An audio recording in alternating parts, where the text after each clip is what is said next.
எல்லாருமே வண்டி போகும்போது உள்ள இருக்கவங்களுக்கு தான் வேண்டுவாங்களே தவிர ஓட்டுற எங்களுக்கு யாரும் வேண்ட மாட்டாங்க.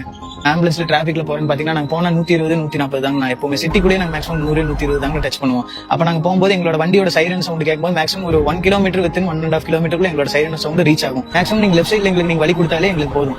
நீங்க ஓரமா போனாலே ஒரு பட்சத்துல நாங்க வாட்டுக்கு அதை கரெக்ட் பண்ணி நாங்க போயிட்டே இருக்கோம். 108 இல்ல அப்படின்னு சொல்லி ஒருத்தவங்க கூப்பிட்டாங்கன்னா அவங்களுக்கு நாங்க ஃப்ரீயா பண்ணி கொடுப்போம். லாபம் வருதோ இல்லையோ நம்ம லாபத்தை எதிர்பார்த்து நாங்க எதுவுமே பண்றது இல்லைங்கண்ணா. எப்படி சொல்றதுன்னா ஒரு மக்களுக்கான ஒரு சேவையா தான் நாங்க பண்றோம். ஹாஸ்பிட்டல்ல இருக்க எல்லா ஃபெசிலிட்டிஸுமே இந்த ஒரு ஆம்புலன்ஸ்ல இருக்குங்க. போபால் தாங்க போயிருந்தோம். 2100 கிலோமீட்டர் அந்த கணக்கு வரும். நான் 2 நாள் நிக்காம எங்கேயும் நான் ஸ்டாப்பா தான் போயிட்டு இருந்தேங்க. கரெக்டா அதே மாதிரி போய் அங்க ரீச் ஆயிட்டேன். மறுபடியும் ரிட்டர்ன் அங்கிருந்து எம்டியா வரும்போது கொஞ்சம் ரெஸ்ட் எடுத்துட்டு வந்தாங்க. அதே மாதிரி ரீசெண்டா இப்ப கூட பாண்டிச்சேரி போனாங்கண்ணா. போய் விடும்போதும் கூட அவங்க கிட்ட நாங்க தான் இங்கிருந்து டீசல் அடிச்சு போனோம். சரி வரும்போதும் கூட அவங்க கிட்ட பேலன்ஸ் வாங்கி நம்ம அடிச்சுட்டு அங்கிருந்து வந்துக்கலான்னு. பட் அவங்க கிட்ட அதுவுமே இல்லைன்னு எங்களுக்கு போனதுக்கு அப்புறம் தான் தெரிஞ்சது. வேணாங்கக்கா அதுவும் கூட நாங்க ஃப்ரீயா தான் பண்ணி கொடுத்தாங்கண்ணா. இந்த ஆம்புலன்ஸ் சேவையை வந்துட்டு ஒரு 6 மாதத்துக்கு முன்னாடியே வெள்ளலார் இன்ஸ்டியூஷன் வந்து இதன் அறக்கட்டளை மூலியமாக வந்து எங்களுக்கு ஈரோடு சிறைகளுக்கு வழங்கினாங்க.